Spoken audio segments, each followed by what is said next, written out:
কৃষ্ণ বন্ধুরা, কেমন আছো? এই যে সুইট মিষ্টি, এই যে সুইট মিষ্টি বানাচ্ছি, দেখো কীরকম বানাচ্ছি।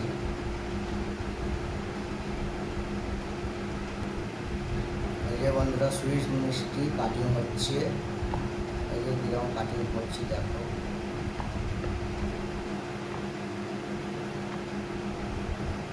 এই যে কাটিং হচ্ছে সুইট মিষ্টি।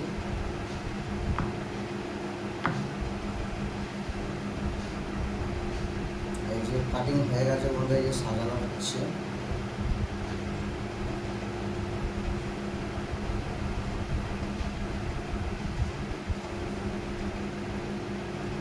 হরে কৃষ্ণ বন্ধুরা, তোমরা দেখতে থাকো কীরকম বানাচ্ছি দেখো। এই যে টিপ দেওয়া হয়ে গেছে। এই যে বন্ধুরা কেমন লাগছে, ভালো লাগলে লাইক কমেন্ট শেয়ার করে দিও। পরে দেখা হবে পরের ভিডিওতে।